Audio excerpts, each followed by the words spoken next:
लोगों के बीच हम डॉक्टर भीमराव अंबेडकर की जीवनी का पहला चैप्टर जन्म एवं प्राथमिक शिक्षा उसको स्टार्ट करते हैं। चलिए स्टार्ट करते हैं। प्राचीन काल में कुछ जातियाँ अछूत समझी जाती थी। इन्हीं जातियों में से एक था महार जाति। मृतक पशु का चमड़ा आदि निकालने का कार्य करने के कारण तथा शमशानों में लकड़ी पहुंचाने का कार्य करने के कारण इन्हें अछूत समझा जाता था। महाराष्ट्र की इस जाति का इतिहास शौर्य और पराक्रमपूर्ण गाथाओं से भरा पड़ा है। इस जाति के लोग छत्रपति शिवाजी व पेशवाओं के लिए युद्ध जीते थे। ब्रिटिश शासक के समय ईस्ट इंडिया कंपनी की बम्बई वर्तमान मुंबई में इस जाति की 25 रेजिमेंट थी, जिसमें 750 सैनिक थे। प्रथम तथा द्वितीय विश्व युद्ध में इस जाति के लोगों के अद्भुत साहस व वीरता का परिचय दिया था। भारत के स्वतंत्रता होने के बाद जब पहली बार भारत पाकिस्तान का युद्ध हुआ था, तो उस 14 दिन के ऐतिहासिक युद्ध में भी इस जाति की रेजिमेंट ने अपनी वीरता का बढ़ चढ़कर प्रदर्शन किया था। भारत रत्न बाबा साहेब डॉक्टर भीमराव अंबेडकर के पूर्वज भी इसी जाति के थे। अंबेडकर का जन्म 14 अप्रैल 1891 ईस्वी को मध्य प्रदेश के इंदौर जिले के महू छावनी नामक स्थान में हुआ था। वे अपने माता पिता की 14वीं संतान थे। जन्म के समय नवजात शिशु का नाम भीम रखा गया था। परिवारजन इन शिशु को भीमा कहकर भी पुकारते थे। भीम अपने सभी भाइयों बहनों में से सबसे छोटे थे। भीम के दादाजी मालोजी का सकपाल भारतीय फौज से हवलदार के पद से सेवानिवृत्त हुए थे। उनकी 2 संतान जीवित रहीं, रामजी सकपाल नाम का पुत्र और मीरा नामक पुत्री। भीम के पिता का नाम रामजी सकपाल था। भीम के पूर्वज का अस्थायी निवास अबनवाड़े गांव था, जो महाराष्ट्र के रत्नागिरी जिले में था। उनके पूर्वज अपने गांव में धार्मिक त्योहारों के समय देवी देवताओं की पलकियां उठाने का कार्य करते थे। उनके परिवार के सभी सदस्य संत कबीर के भक्त थे। जब भीम का जन्म हुआ तो उस समय भारत के ब्रिटिश शासन था और उस दौरान भीम के पिता रामजी सकपाल अंग्रेजी सेना में सूबेदार थे। 25 वर्ष की नौकरी करने के बाद 1894 में जब वे सेवानिवृत्त हो गए तो परिवार सहित डंपोली चले गए। उस समय भीम का उम्र केवल 2 वर्ष ही था। भीम ने अपनी प्राथमिक शिक्षा डंपोली में ही प्रारंभ की। रामजी सकपाल यद्यपि आर्थिक रूप से कमजोर थे, तथापि समाज के सम्मानित तथा ईमानदार व्यक्ति में से एक थे। वे बहुत परिश्रमी एवं धार्मिक वृत्ति के व्यक्ति थे। वे अपने बच्चों के समकक्ष रामायण एवं महाभारत का पाठ किया करते थे।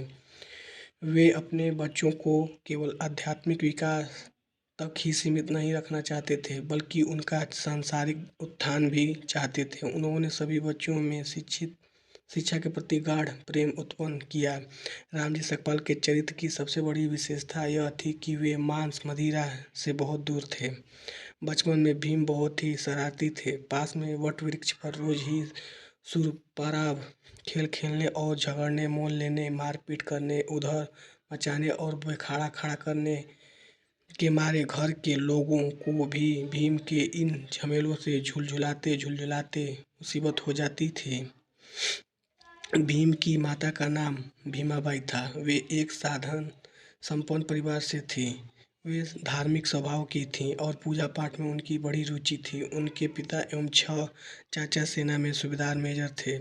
1897 ईस्वी में जब भीम की उम्र 6 वर्ष ही थी, तब उनकी माँ भीमाबाई का निधन हो गया। सूबेदार रामजी कबीरपंथी थे। वे रोज अपने बच्चों को भजन दोहे आदि का पाठ करवाते थे। सुबह उठकर वे बच्चों से उनका अभ्यास करवाते थे। इसलिए भीम के मन पर धार्मिक शिक्षा के संस्कारों की भी गहरी छाप पड़ी थी। भीमाबाई की मृत्यु के बाद रामजी सकपाल के लिए घर परिवार तथा बच्चों की जिम्मेदारी और नौकरी करना मुश्किल हो गया। वे केवल रात को ही भोजन पका पाते थे और उसी में से थोड़े भोजन बचाकर सुबह के लिए रख देते थे। परिवार के सभी लोगों अपने अगले दिन उस बचे हुए भोजन को ही खाते थे। कभी कभी भोजन कम भी पड़ जाता था। शीघ्र ही रामजी सकपाल को यह लगने लगा कि वह घर परिवार को देखभाल ठीक से नहीं कर पा रहे हैं तथा उनकी बहन मीराबाई भी सारे कामकाज करने में अपने आप को असमर्थ पा रही हैं। तब उन्होंने जीजाबाई नामक की एक विधवा स्त्री से पुनर्विवाह कर लिया। डंपोली में रामजी सूबेदार के घर के पास के सभी स्वर्ण हिंदू के बच्चे स्कूल जाते थे। यह देखकर भीम की भी इच्छा स्कूल जाने की हुई। उन्होंने अपने पिता से इस बारे में कहा, लेकिन आर्थिक स्थिति कमजोर होने के कारण रामजी सूबेदार अपने पुत्र भीम को घर पर ही पढ़ाया करते थे। रामजी सकपाल अपने पुत्र भीम को खूब पढ़ा लिखाना चाहते थे, लेकिन यह काम उनके लिए आसान नहीं था। उन्होंने केवल 50 रुपये मासिक पेंशन मिलती थी, जो पारिवारिक खर्चा के लिए पर्याप्त नहीं थी। इसके अलावा भीमाबाई को डंपोली का वातावरण भी पसंद नहीं आया। अतः 1896 ईस्वी में वे परिवार सहित डंपोली से सतारा चले गए। सतारा में उन्होंने लोक निर्माण विभाग के कार्यालय में स्टोर कीपर का काम मिल गया। इससे उन्होंने आर्थिक सहायता मिली। 1897 ईस्वी में भीम के पिता ने भीम का दाखिला राजकीय वनकाल्यूर स्कूल में करा दिया, लेकिन उस स्कूल में उन्होंने स्वर्ण हिंदू बच्चों के साथ नहीं बैठाया जाता था। उन्होंने जमीन पर टाट बिछाकर अलग से बैठाना पड़ता था। स्कूल में स्वर्ण बच्चों उनके साथ खेलते भी नहीं थे। भीम इन बातों पर ध्यान न देकर मन लगाकर पढ़ाई करते थे। उनकी मेहनत और लगन को देखकर धीरे धीरे स्कूल के सभी अध्यापक उनके प्रसन्न होने लगे। भीम सभी अध्यापकों के प्रिय छात्र बन गए। सभी अध्यापक उन्हें हर बात अच्छी तरह से समझाते। भीम तेज बुद्धि के थे। वे हर बात को अच्छी तरह समझ जाते थे और कक्षा में किसी भी सवाल का जवाब वे सबसे पहले देते थे। एक दिन गणित के अध्यापक ने बोर्ड पर एक सवाल लिखकर छात्रों को उसका जवाब देने को कहा तो कक्षा में सिर्फ भीम का ही हाथ उठा। सवाल हल करने के लिए भीम जैसे बोर्ड के ओर पर बढ़े, वैसे ही सभी छात्र चिल्ला उठे, गुरुजी भीम को रोकिए। बात यह थी कि बोर्ड एक तख्त पर था और उस पर स्वर्ण जाति के लड़कों के खाने के डिब्बे रखे थे। जब सभी छात्रों ने अपना अपना डिब्बा उठा लिया तभी भीम बोर्ड के पास गए और सवाल हल किया। एक दिन जब स्कूल जाना का समय हुआ तो मूसलाधार वर्षा होने लगी। भीम ने मन में ठान लिया कि उन्हें हर हाल में स्कूल जाना है। उन्होंने अपने बड़े भाई आनंदराव से कहा कि उनका बस्ता अपनी छाती में छिपाकर ले चलें।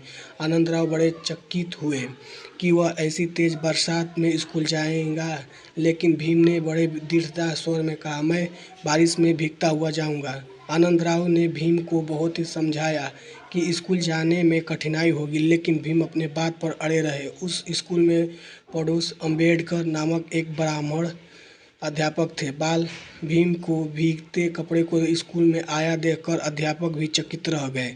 पंडित अम्बेडकर ने भीम को अपना घर भिजवा कर पहनने के लिए कपड़े दिया और उन्हें कक्षा में बैठने का आदेश दिया। उस दिन भीम ने अपने स्वभाव में हठीलेपन का तिलांजलि देने का निश्चय किया, लेकिन उनके जीवन की घटनाओं से यह प्रतीत नहीं होता था कि वह स्वभाव के हठीपन को हार मान ले हों। अम्बेडकर उपनाम वाले उस ब्राह्मण अध्यापक ने भीम को अपना स्कूल नाम ही नहीं दिया, बल्कि दोपहर की छुट्टी में वे भीम को खाने के लिए रोटी भी दिया करते थे। 1927 ईस्वी में जब पेंड्स अम्बेडकर अध्यापक भीम से मिलने आए तो उन्हें देखकर भीम गदगद हो गए। उनका गला भर आया। उन्होंने बहुत दिनों तक पेंड्स अम्बेडकर अध्यापक का प्रेम से ओतप्रोत एक पत्र अपने पास संभाल कर रखा था। माँ के साये से वंचित बालक भीम को उनके प्रधानाध्यापक ने सहारा दिया। मन लगाकर पढ़ाई करने के कारण भीम परीक्षा में अच्छे अंकों लेकर उत्तीर्ण होते थे। जब स्कूल के प्रधानाध्यापक यह देखते थे कि बालक भीम दिन भर भूख खा रहकर मेहनत और लगन से पढ़ाई करता है तो वे उस बालक को दोपहर का भोजन खुद दे देते थे और पीने का पानी अपने ही मटके का दे देते थे। भीम की प्राथमिक शिक्षा पूरी हो जाने के बाद रामजी सकपाल परिवार सहित सतारा छोड़कर मुंबई आ गए और लोहार प्रेल की चाल में रहने लगे। भीम और उनके भाई आनंदराव ने वहाँ एलिफेंट और हाई स्कूल में दाखिला ले लिया। भीम को अब अपनी जमींदारी का बोध होने लगा। अब उनका मन खेल में कम ही लगता था। एक बार उन्होंने शेक्सपियर के नाटक किंग लियर साड़ी मुलगी नामक एक परहस की प्रस्तुति की। परीक्षा के दिनों में तो वे रात को 2 बजे उठ जाते थे और पढ़ाई करने लगते थे। एक बार भीम ने अपने पिता से कुछ पुस्तकें मंगवाने की जिद की। उनके पिता की आर्थिक स्थिति कमजोर थी, अतः भीम की पुस्तक की मांग पूरी तरह करने के लिए उनके पिताजी ने अपनी बेटियां के गहने गिरवी रख दिए। उन दिनों एलिफेंट कॉलेज में धनी और उच्च श्रेणी के विद्यार्थियों की संख्या बहुत अधिक रहती थी।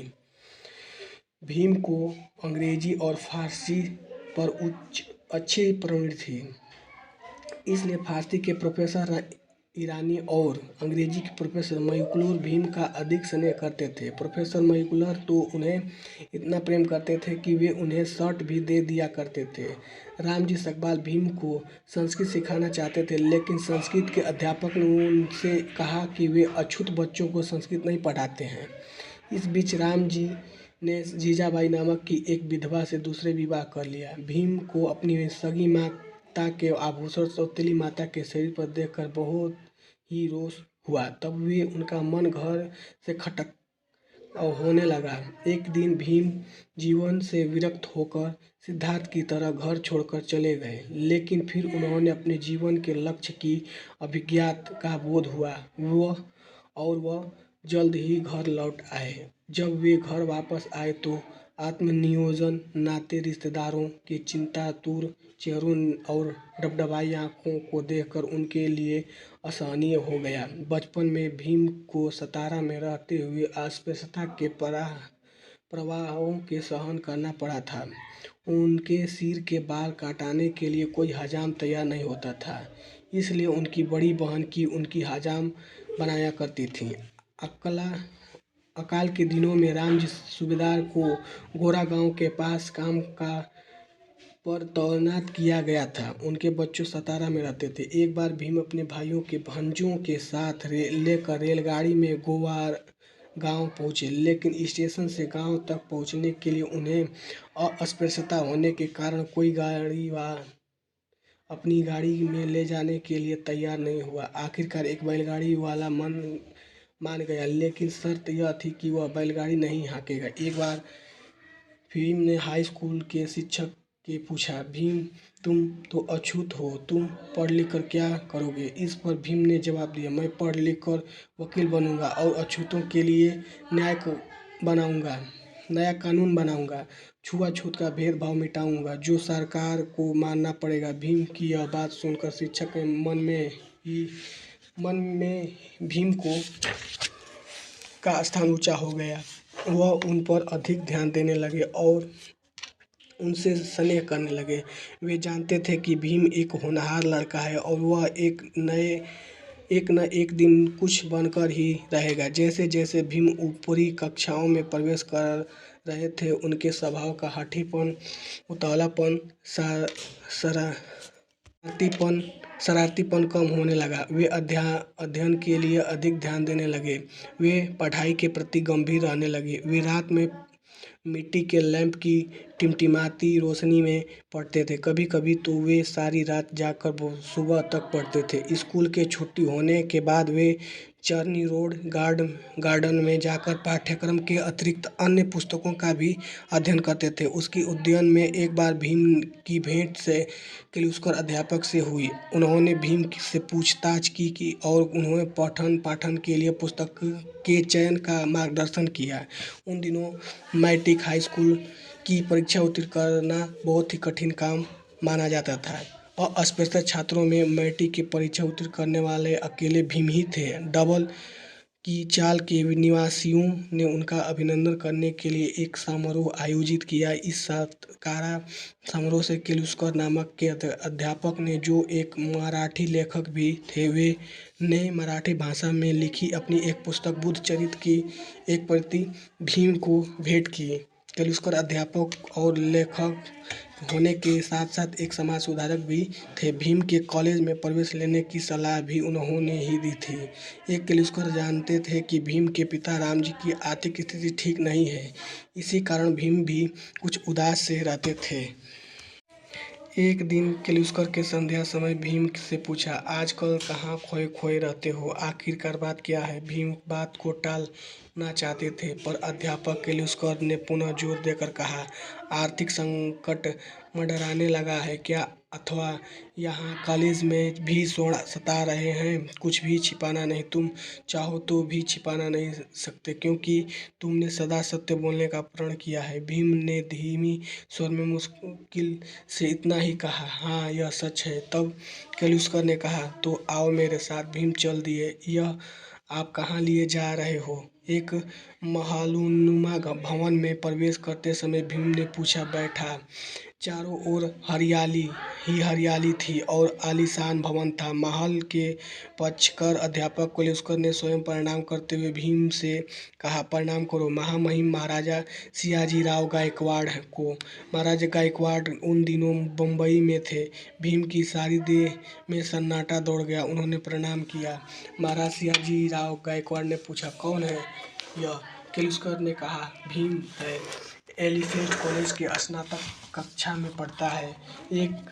यह मेरा पुराना शिष्य है। मैंने चाहता हूँ कि पहले आप इसका योग्यता की परीक्षा लें। महाराज ने सवाल किया, क्यों? तब केलुस्कर ने कुछ सोचकर उन्हें स्मरण कराया, आप ही किसी होनहार परिश्रमी अछूत विद्यार्थी की सहायता करना चाहते हो ना? आप घोषणा की थी। महाराज सियाजीराव गायकवाड़ को वह सभा स्मृति में कोध गई जहाँ उन्होंने यह घोषणा की थी। वह संभाल कर बोले, तो? केलुस्कर ने कहा, यह वही विद्यार्थी आपके सामने खड़ा है, जो अछूत भी है और प्रतिभा संपन्न, बेहद परिश्रम और कर्मठ भी। ओह कहकर महाराज सियाजी गायकवाड़ ने गहरी सांस ली। ध्यान से पुनः भीम की ओर देखा। भीम नतशिर था और अंदर ही अंदर घबरा रहा था। उसके पांव कांप रहे थे और वह वहां से भाग जाना चाहता था। तभी उन्होंने पूछा, परीक्षा के लिए तैयार हो भीम? भीमराव लड़खड़ा गया, फिर भी उसका मुंह से निकल गया, जी महाराज। महाराज बोले कि अगर पास न हुए तो? भीम ने कुछ देर के लिए अचानक बुत बने खड़े रहे। अध्यापक केलुस्कर ने आंखें तरेरे कर उसकी ओर घूरा। भीम को याद आ गया कि वे उसके भाग्य का फैसला कराने के वहाँ लाए हैं। हार गया तो सब कुछ जाए और जीत गया तो वार न्यारे। उसकी आंख के सामने उदित होते हुआ सूर्य घूम गया और बोल पड़ा, प्रश्न कीजिए महाराज। महाराज सियाजीराव गायकवाड़ इस बार चक्कर में पड़ गए। कनखियों से उन्होंने निहारा और पाया, स्वाभिमान से युक्त एक पुंज। कुछ ही पलों में उसने अपने आप को संभाल लिया था और अपने में अपनी माँ की दिव्य मूर्ति की आशीर्वाद देते हुए पाया था। महाराज ने प्रश्न किया, व्यक्ति की समाज बनाता है, क्या यह सब कहना उचित है? इससे पहले महाराज ने भीम के विषय और रुचि की जानकारी प्राप्त कर ली थी। प्रश्न गूढ़ा था। स्वयं केलुस्कर चक्कर में पड़ गए थे कि इसका क्या उत्तर होगा। भीम कुछ पल के लिए ठहर गए, गहरी सोच में पड़ गए। कहाँ से उत्तर शुरू और कहाँ से कैसे करें? उनके दिमाग में समाज और एक व्यक्ति और समाज तेजी से चक्कर लगा उठ था। वे गणित फैलाकर बार बार चूक रहे थे। महाराज सियाजी राय गायकवाड़ अपने प्रश्न में प्रसन्न थे। उन्होंने बैठना का रुख बदला और केलुस्कर की ओर शांत प्रवंत कुछ अनमानी मुद्रा में देखा। भीम ने कहने लगे, श्रीमान, यह कथन बहुत सही है। कारण वर्गों के मिलने से बनता है समाज। वर्ग संघर्ष के सिद्धांत के कुछ अतिशयोक्ति संभव है, परंतु यह सच है कि समाज के अंदर वर्ग होते हैं उन वर्गों के आधार पर अलग अलग हो सकते हैं, जैसे आर्थिक, सामाजिक आदि, लेकिन व्यक्ति सदैव समूह का सदस्य होता है। यह सार्वकालिक सत्य है कि महाराज सियाजीराव गायकवाड़ के बीच में ही टोकते हुए पूछा, हिंदू समाज पर भी क्या यह सिद्धांत लागू होता है? अब तक भीम ने आत्मविश्वास लौट आया था। वह पूर्णतः विश्वास के साथ कहा उठे, हिंदू समाज भी इस नियम का अपवाद नहीं हो सकता। हम जानते हैं कि वह अपवाद नहीं था।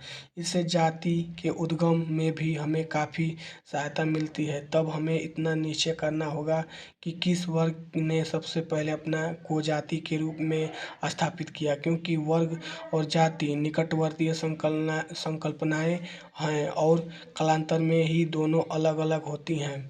बंद या जमा हुआ वर्ग ही जाति है। जाति मनु से पहले अस्तित्व में थी। ब्राह्मण ने जाति स्थापना बनाई। महाराज गायकवाड़ ने अलग प्रश्न किया, क्या जाति व्यवस्था को उचित माना जा सकता है? क्या इसमें सुधार करने नए समाज की नींव रखी जा सकती है? भीम के उत्तर की गंभीरता का अनुभव महाराज को होने लगा था। यह प्रश्न उनकी जिज्ञासा का था। भीम ने सहज ढंग से कहा, जाति व्यवस्था अत्याचार और शोषण का मूर्त रूप है। जब तक जाति, धर्म और लिंग के भेदभाव को मिटाकर सभी व्यक्तियों के सम्मान महत्व देने के लिए सिद्धांत के आधार पर नवीन व्यवस्था या ढांचा नहीं खड़ा किया जाता, तब तक जाति प्रथा में सुधार करने से कोई लाभ नहीं हो सकता। महाराज गायकवाड़ उनके इन विचारों से सुनकर गदगद हो गए। उन्होंने प्रसन्नता से व्यक्त करते हुए कहा, तुम पास हुए भीम। तुरंत केलुस्कर ने की ओर मुखतिव होकर बोले, तुम्हारा शिष्य निसंदेह प्रतिभा का धनी है और तटस्थ विश्लेषक है। मैं सहायता करने के लिए तैयार हूँ। बताओ क्या सहायता चाहिए? केलुस्कर ने कहा, भीम अपनी पढ़ाई जारी रख सके कुछ ऐसा प्रबंध हो जाए। महाराज ने कहा, 25 रुपये माह की छात्रवृत्ति इसी माह से शुरू की जाती है, क्यों ठीक है ना? भीम की मन स्थिति इस खुशी को संभाल नहीं पा रही थी कि क्या ऐसा भी संभव हो सकता है। यह बात उसकी सोच परिधि के बाहर की थी। जो कुछ हुआ वह चमत्कार था। उसके पार्श्व में बैठकर आचार्य श्री कृष्ण केलुस्कर साक्षात कबीर थे। आचार्य वे भी हैं जो सोच के द्वारों को बंद करके दकियानुसी घेर में पड़े हुए हैं और किसी के नेक कार्य में हाथ डालना नहीं चाहते, क्योंकि ऐसे करने से उन्हें परंपरा रोकती है, उनका धर्म आज्ञा नहीं देता और उनके मन में उसके लिए कोई प्रेरणा व उत्साह नहीं होता। केलुस्कर जैसे अध्यापक हजारों में से एक हैं और अपने शिष्यों को नेक और सच्चे रास्ते पर ले जाने के लिए अपने आप को बिना किसी की परवाह किए झोंक देते हैं। आचार्य केलुस्कर ने ही तो उससे कहा था, भीम, यदि सिर कटाने से सच्चाई सिद्ध होती है तो एक बार नहीं जितना बार जन्म मिले उसके लिए सहर्ष ही सिर कटा डालना चाहिए, क्योंकि जो सिर सच्चाई के नाम पर भेंट हो गया वह सिर अमर हो जाएगा। कितना सच कहा था। अगर कभी यह कहानी समझ में आया होगा तो लाइक करें वीडियो को। जय हिंद, जय भारत।